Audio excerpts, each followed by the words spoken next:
Assalamualaikum warahmatullahi wabarakatuh. Selamat datang di channel Bu Guru Berbagi. Hari ini Bu Guru ingin mengajak kalian untuk belajar materi ekosistem pada muatan pelajaran IPA kelas 5 tema 5. Seperti yang kita tahu bahwa makhluk hidup memerlukan lingkungan untuk hidup. Apa itu lingkungan? Lingkungan adalah segala sesuatu yang berada di sekitar makhluk hidup. Ada dua komponen dalam lingkungan, yaitu komponen biotik dan komponen abiotik. Komponen biotik adalah komponen semua makhluk hidup di sebuah lingkungan, yaitu manusia, tumbuhan, hewan, dan makhluk hidup lainnya. Kemudian komponen abiotik adalah segala benda tak hidup yang memengaruhi kelangsungan hidup makhluk hidup di suatu lingkungan, seperti cahaya matahari, air, udara, tanah, dan suhu. Kemudian habitat adalah lingkungan tertentu yang ditempati oleh makhluk hidup. Selanjutnya kita akan belajar tentang apa itu ekosistem. Tetapi sebelumnya kita harus ketahui dulu bahwa ekosistem terdiri atas individu, populasi, dan komunitas. Nah, individu itu apa? Individu adalah makhluk hidup tunggal. Contohnya seekor ikan badut, atau sebuah pohon, atau seekor burung bangau, dan lain sebagainya. Populasi yaitu kumpulan individu sejenis yang menempati daerah tertentu, seperti kumpulan ikan badut, kumpulan burung bangau, dan kumpulan rumput laut. Kemudian, komunitas adalah kumpulan populasi makhluk hidup yang tinggal di lingkungan yang sama dan saling bergantung. Contohnya, komunitas terumbu karang, komunitas ikan, komunitas burung. Jadi maksudnya komunitas ikan itu di situ tidak hanya ikan badut saja, tetapi ada ikan Nemo dan sebagainya. Begitu juga dengan komunitas burung, jadi tidak hanya burung bangau saja, tetapi ada burung-burung yang lain. Nah, kemudian apa itu ekosistem? Ekosistem adalah interaksi antara makhluk hidup dan benda-benda tak hidup di sebuah lingkungan, atau bisa juga disebut dengan interaksi antara komunitas dan komponen abiotiknya. Contohnya adalah komunitas ikan, komunitas terumbu karang, dan komunitas rumput laut beserta air laut, cahaya matahari, udara, dan suhu membentuk ekosistem terumbu karang. Selanjutnya, berdasarkan cara terbentuknya, ekosistem ada beberapa jenis, yaitu ekosistem alami, ekosistem buatan, dan ekosistem suksesi.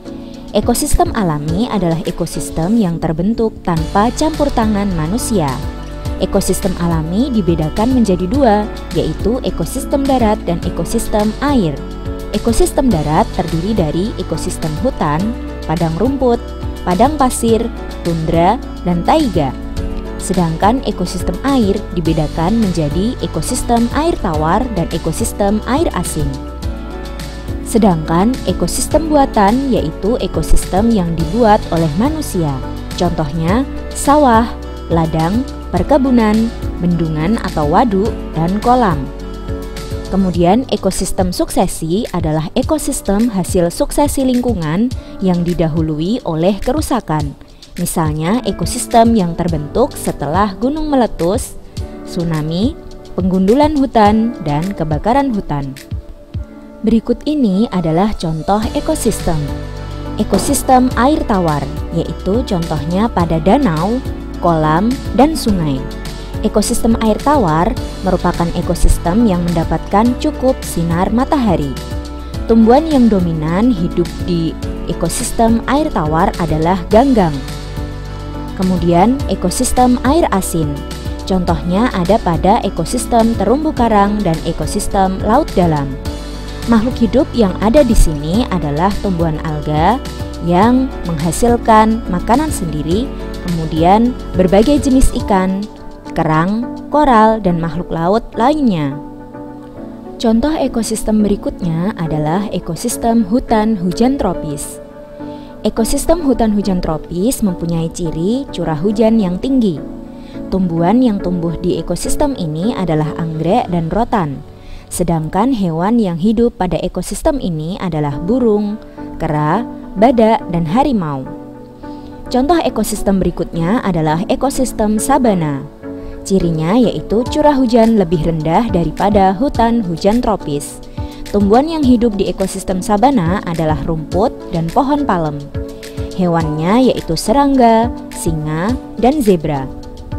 Selanjutnya yaitu ekosistem padang rumput. Mempunyai ciri curah hujan lebih rendah daripada sabana.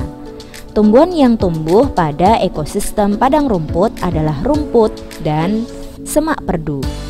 Hewannya yaitu ada bison, singa, gajah, jerapah, kanguru, dan ular. Contoh ekosistem berikutnya adalah ekosistem gurun atau padang pasir yang mempunyai ciri curah hujan sangat rendah. Tumbuhan yang hidup di gurun adalah kaktus dan tumbuhan dengan daun duri.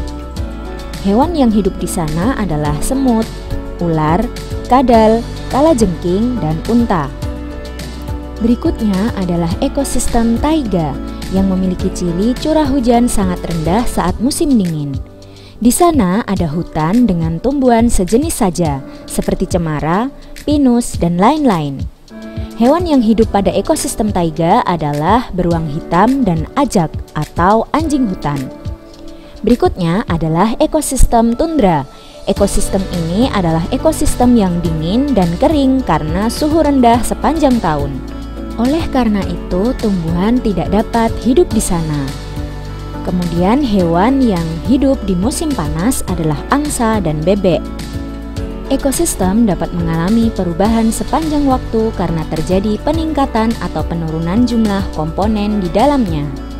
Faktor yang menyebabkan perubahan ekosistem adalah yang pertama, faktor alam. Faktor alam seperti bencana alam yaitu banjir, gempa, gunung meletus, tanah longsor, tsunami, angin ribut, dan kebakaran hutan akibat cuaca. Sedangkan faktor yang kedua yaitu faktor manusia, yaitu ulah manusia yang berlebihan dalam mengelola alam, seperti penebangan dan pembakaran hutan untuk pembukaan lahan baru, perburuan liar, penggunaan pupuk berlebihan, dan tindakan pencemaran lingkungan lainnya. Sekian penjelasan dari Bu Guru Berbagi. Terima kasih telah menyimak video ini dengan baik. Jangan lupa tinggalkan jejak positif dengan like, comment, share, and subscribe. Wassalamualaikum warahmatullahi wabarakatuh. Sampai jumpa pada video-video berikutnya.